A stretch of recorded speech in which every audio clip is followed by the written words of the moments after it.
Hi friends, நான் அப்துல்லா. கற்போம் கடலளவு YouTube சேனலுக்கு உங்களை வரவேற்கிறேன். இது ஒட்டுமொத்த தமிழகத்துக்கான வானிலை முன்னறிவிப்பு. வானிலை குறித்த அப்டேட்டுகளை உடனுக்குடன் தெரிந்து கொள்ள என்னோட யூடியூப் சேனலை சப்ஸ்கிரைப் பண்ணுங்கள். அந்த பெல் ஐக்கானை கிளிக் பண்ணுங்கள். அப்போ தான் நான் போடக்கூடிய வீடியோ உங்கள் மொபைலுக்கு நேரடியாகவே வரும். தற்போதைய வானிலை அமைப்பை பொறுத்தவரையில் இலங்கைக்கு தெற்கே பூமத்திய ரேகையை ஒட்டிய பகுதியில் ஒரு காற்று சுழற்சி நிலவுகிறது. ஏற்கனவே தூத்துக்குடி, கன்னியாகுமரி, ராமநாதபுரம் உள்ளிட்ட தென் மாவட்டங்களுக்கு கனமழை தந்த அந்த நிகழ்வானது அரபிக்கடலில் நகர்ந்து சென்று விட்டது. அது தற்பொழுது வடகிழக்கு காற்றை தமிழகத்தோட நிலப்பரப்பின் வழியாக ஈர்க்கிறது. அதன் காரணமாகத்தான் ஆங்காங்கே டெல்டா மாவட்டங்கள் முதல் ராமநாதபுரம் மாவட்டம் வரையிலான கடலோர மாவட்டங்களுக்கு தொடர்ச்சியான தூறல், சாரல் மழையும், அதனை ஒட்டிய அடுத்தடுத்த உள் மாவட்டங்களுக்கும் சாரல், அவ்வப்போது மிதமான மழையும் தந்து கொண்டிருக்கிறது. கடுமையான பனிப்பொழிவு இருக்கிறது. பனிப்பொழிவுக்கு இடையிலும் இந்த தூறல் மழை பெய்து கொண்டு தான் இருக்கிறது. அது மார்கழி தெப்பேரி என்று சொல்லுவாங்க கிராமத்தில். பனிக்கு ஊடே மழை பெய்து கொண்டு தான் இருக்கிறது. சிறிது நேரம் வெயிலடித்தது என்றால் அந்த வெயிலுக்கு ஒரு மழை, மிதமான மழை பெய்து விடுகிறது. இப்படியான ஒரு வானிலை அமைப்பு நிலவுகிறது. கடலூர், மயிலாடுதுறை, நாகப்பட்டினம் மற்றும் தஞ்சாவூர், திருவாரூர், ராமநாதபுரம் வரையில் அந்த இடைப்பட்ட கடலோர பகுதிகளுக்கு தொடர்ச்சியான தூறல் சாரல் மழை நிலவுகிறது. இந்த நிகழ்வு காரணமாக அந்த வடகிழக்கு காற்று ஊடுருவதன் காரணமாக நாளை மதியம் வரையில் இப்படியான வானிலை அமைப்பு இருக்கும். நாளை மதியம் வரையில் இப்படியான வானிலை அமைப்பு இருக்கும். அதாவது நாளையை விட இன்று சற்று பரவலாகவும் கூடுதலாகவும் அதிகமான குளிரும் இருக்கிறது. நாளை மதியம் வரையிலும் இந்த தூறல் சாரல் மழை இருக்கும், குளிரும் இருக்கும். அடுத்து அதன் பிறகு 23ஆம் தேதி ஒரு இடைவேளை இருக்கும். 23ஆம் தேதியில் மழை பெருமளவு குறைந்துவிடும்.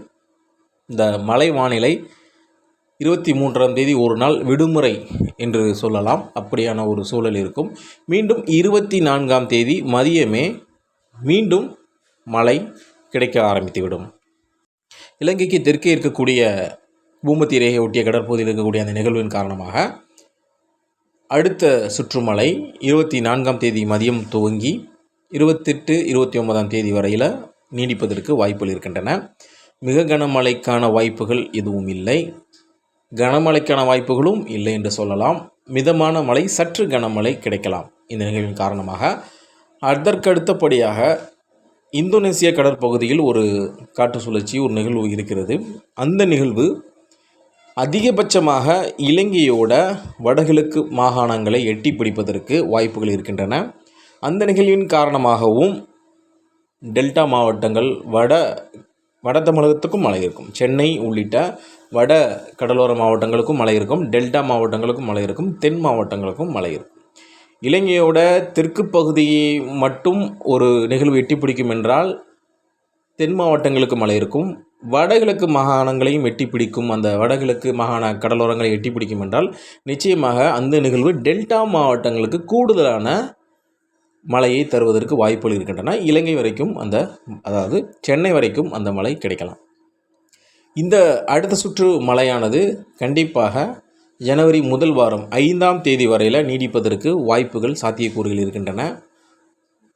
அதன் வரையில் இந்த மழை வானிலையானது தொடரவே செய்யும். அதாவது 23ஆம் தேதி முழுமையான ஒரு மழைக்கு விடுப்பு கிடைக்கலாம். அதன் பிறகு அந்த சூழல் மாறிவிடும். 24ஆம் தேதியிலிருந்து மீண்டும் மழை பெய்ய துவங்கும்.